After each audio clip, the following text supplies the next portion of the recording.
Hi everyone, this is Philippa from Flipcat Craft. Welcome back to my channel.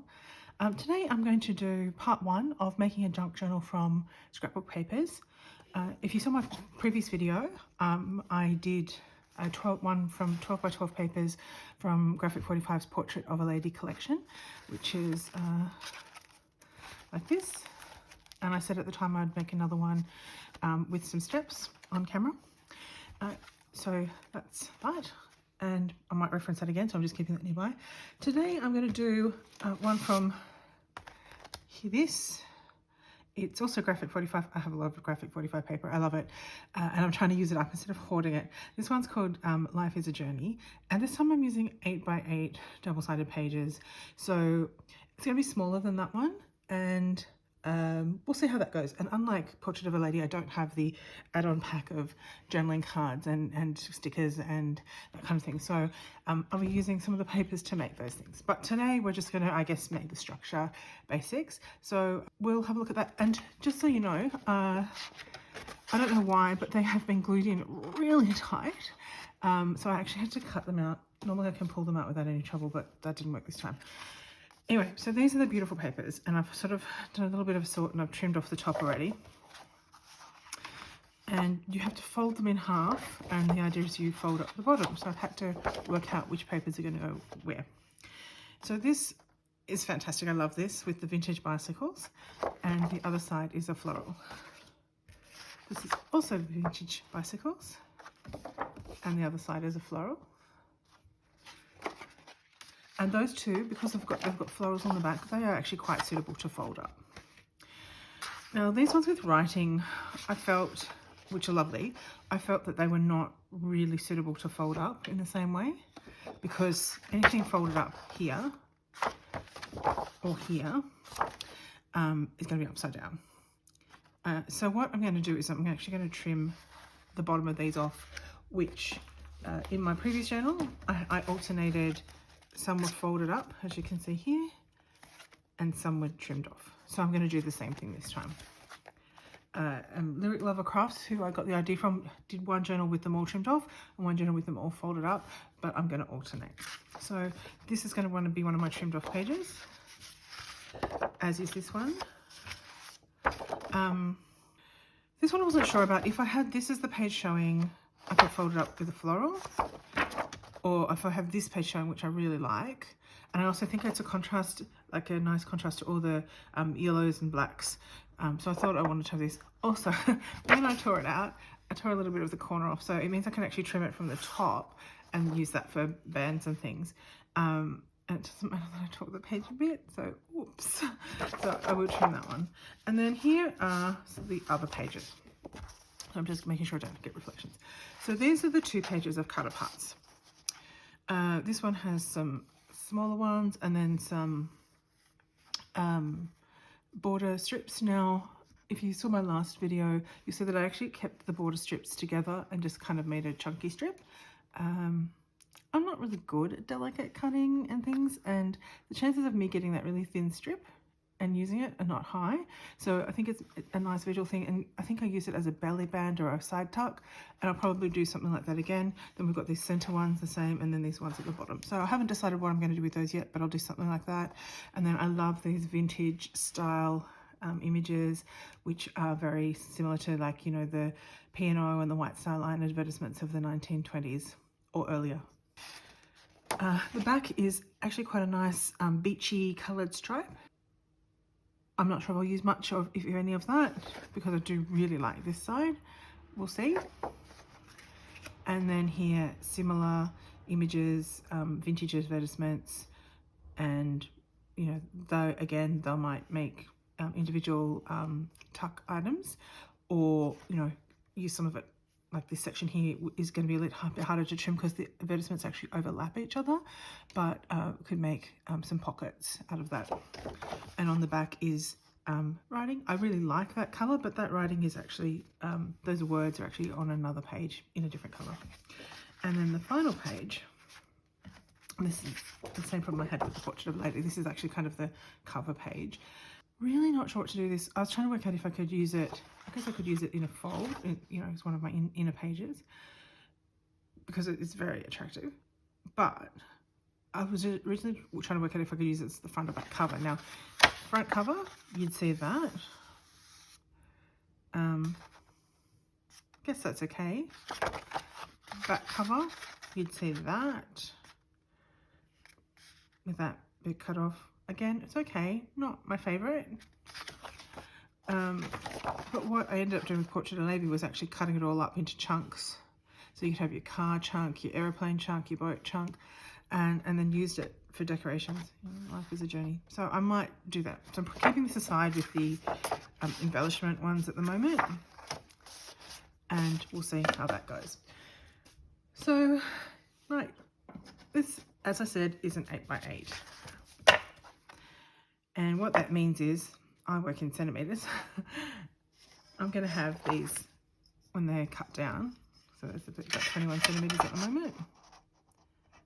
Just over 20. So what that means is I want them to be, say, 16 centimetres when they're folded. So I'm just going to do a little score mark on each side. So update for those following along at home. I have approval to take my brace off, my broken arm. It's getting better, definitely getting better, but I still don't have a lot of movement in it. So everything's just pretty sore right now. So I'm just going to turn the camera off, and then I'm going to, well, what I'm going to do is I'm going to score and fold these two. And I'm going to trim these three, and then I will turn the camera back on and show you where I'm up to. I'll be back in a minute. Okay, I'm back. Now what I've done is, these two I've folded, and there'll be a little pocket. Unfortunately, the lovely cycling gentleman isn't fully visible, but I think he'll be a little bit visible when people use the pockets. This one here, you can see the bicycles and the nice floral as a contrast. Now the reason it matters is because when you stick them down, you're not going to see the back, which is why I wanted the nice flash here. You could do this with papers that are white on the back, and then it wouldn't, and then you just fully decorate the fold up. But I think it's nice to show off the contrast, so that's why I've done that. Now with these ones here, definitely going to use that side, the floral. I mean, I don't mind the numbers, and Graphic 45 do kind of do this alphabet numbers thing quite a bit in a lot of their sets. But today I'm going to use the floral, and it might be nice to put it there.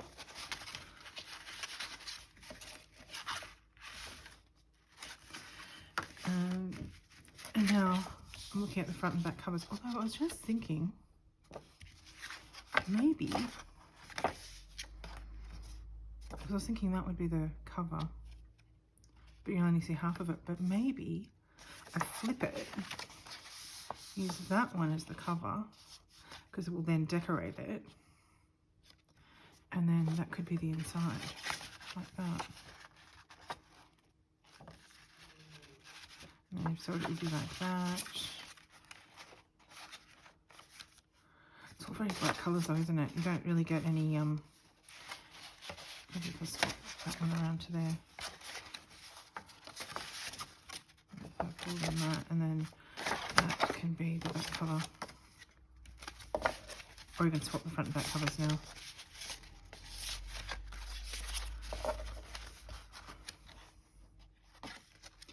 I think that works.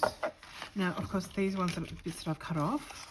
I'll be using them as bits and pieces, tags, pockets, tuck spots, that kind of thing. So obviously you don't throw them away. But that will be my journal, I think. Let me just check again. So front cover, enjoy the journey. Was that? Do I like the back better? Lady on the bicycle with the dog. That's very cute. And the car. So it'll be that. And that's very stark, isn't it? It's not my favourite. That's all right. We'll cover that, a lot of that up. And then we have the black, so that ties together. Maybe I should swap some of those around. Yeah, I think I should now. Swap them again. This is me. This is why you have to plan it all out before you start gluing. So we go from the black to the colour, and we have the colour again, then we have that black, and then we have that. Yeah, I think that works. Okay, so let me just get my scrap paper that I use for gluing. Now other people have an actual book and stuff, but I don't. So one at a time. I can't remember how she did this. I think it was like glue stick in the middle on one side and wet glue around the edges or something like that. It's been a while.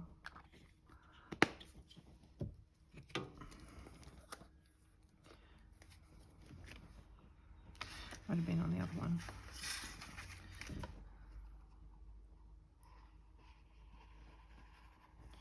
Again, this is my Helma, what do they call it? It's got a number. I want to say 450, but it may not be that. It's very similar. Yeah, Helma 450. It's very similar to hot glue gun. It even smells like a hot glue gun, but it's not. It's got that, you know, acetone smell of nail polishy kind of smell. Alright, so you just make them flush and grab your bit of paper towel to wipe up. That's my last one on that roll. To wipe up any glue that's coming up the edges.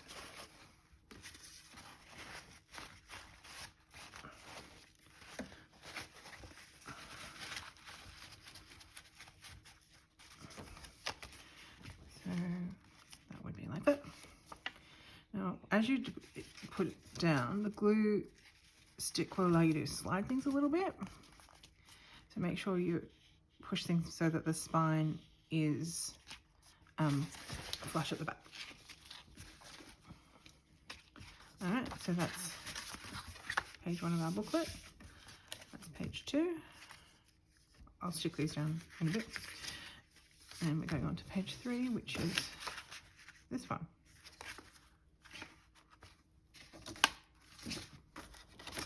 Same thing again. Glue stick. You could probably leave the lid off the glue stick, given that it's only very quick, a few minutes between everything. But that's right. So glue stick all over the middle of that. And then this goes right to the edges.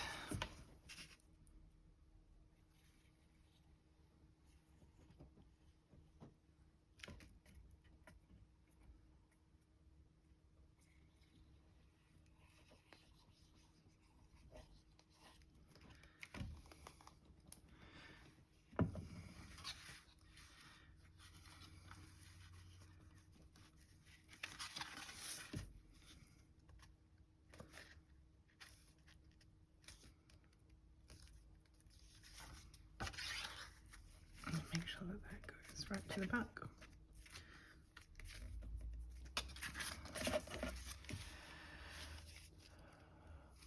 You see that one was a slightly different size, which is an error on my part, but that's okay. That's the beauty of junctionals, right? Alright, so then page 3. And look, I was thinking very long and hard about whether I should have that as the internal and then fold up the florals, but because I was folding up florals on 2 other pages, I just thought it'd be nice to have a floral page. Otherwise the poor florals will miss out. And yeah.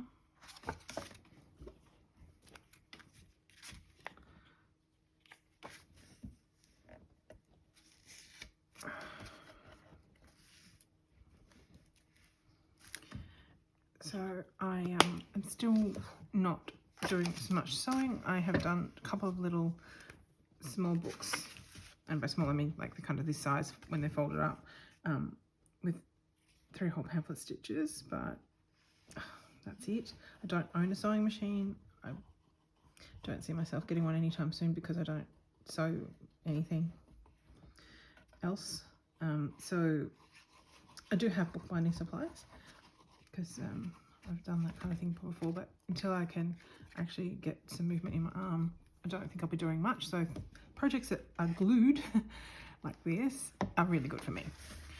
So I'm always on the lookout, and I will always put links in my descriptions of where they came from, because I love how this community shares ideas and always acknowledges where they came from, because that's really important. I have a university, I've worked in universities for many years, and acknowledging sources is a very big deal. But it's more than that. I mean, it is a big deal. That's not what I'm saying. But everyone has their own interpretation and their own colour schemes and that kind of thing. So I think it's really important that we acknowledge our sources and where things come from, and then we can all put our own twist on it. So I will link to where I got this idea from, but also where she got that idea from, because I found that linked in her video, and it's quite different again. But it was also using graphic 45 paper, because it was someone who was on the graphic 45 design team a few years ago. But hers is quite different again. So, you know, all these ideas are just a starting point, and it's how you make it your own, and the twist that you put on it that makes it different. And this is one of those things where, you know, it showcases two sides of some beautiful papers that I hate sticking down otherwise, because, you know, if you stick it down, people can't see what's on the other side. But then you don't end up using it. And that's why I've got paper pads full of beautiful papers I never use. And like, what's the point in that? And then I think, oh, I can't buy any more because I haven't used the ones I've got. And you can see the strings forming like a glue gun. Anyway, so I love the Hallmark glue. Let's get back to the other things I was saying. I love the Hallmark glue. It's really, it dries really quickly. It is not wet in the same way wet glue is. It's very, very much like hot glue gun. Okay, so that is, oops, sorry. That is my little booklet. How quick is that? Now what I'm going to do is what they did to secure the spine, which I thought was a really cool idea. And just seeing if I can use any of these. Maybe the floral. Yeah, I think that'll work. Yep, that's going to work. But what I'm going to do first is ink things up. And to do that, I just need to get my distress ink. Now, you might have noticed that this is a little bit of a different colour palette for me, and that's okay. We should all be pushing ourselves a little bit. And I'm just going to test this on here. But it's not that far out of my comfort zone, because it means I can use my villainous potion. Yeah, I think that works. So what I'm just going to do is ink around the front and the back cover. And look, I could use my, you know, walnut stain or vintage photo, or even H mahogany, which, you know, you've probably seen I use all the time. But this project is actually quite a different colour palette for me. It's got a lot of yellow, which I don't normally use. It's got this rust colour, which I do use some rust colour things, but it's more on the it's not quite the same shade I would normally use, which is more on the pinky side. This is, anyway, but it does have this purple in it, in the colour palette. So I thought I should pick up on that, because I do have this villainous potion, which I do love, but I don't use much because it is pretty dark. And we'll just use that and bring that out in all these pages where we can. I mean, I do have like fossilized amber and stuff like that I could probably use as well. But for now, we'll use the villainous potion, see how that goes. And now I'm going to do the spine. Now, I thought this was a really interesting no-sew option. I'll also put the villainous potion on this. And if you wonder why I'm using the domed sponger, not sure where my flat ones are. I think I've run out of them, or they're in a box somewhere. But anyway, these are okay for stenciling, but I find that they're a bit crumbly. They don't seem to last as long as the others. The flat ones are a different type of sponge, different texture. So I think they're better. All right, so that's the end that's a bit torn. We'll put that at the top so it gets cut off where it needs to be cut off. All right, so that's there. And cut across there.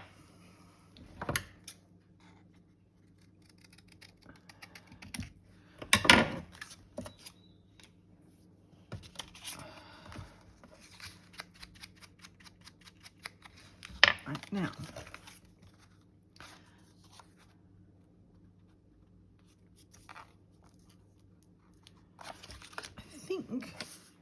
can't remember. I think Claire Glover used, I can't remember her name, I'm so sorry.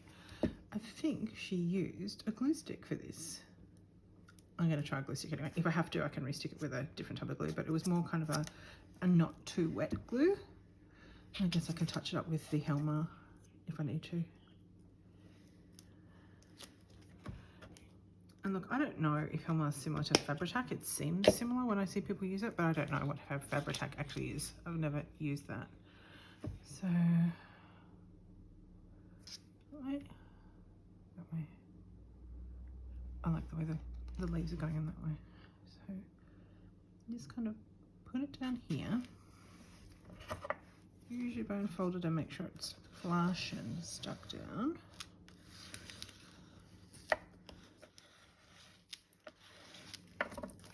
And you can turn it over. And then you just fold it up and over and fold it down. And use your bone folder again. And that way you can just kind of get your creases in really firmly.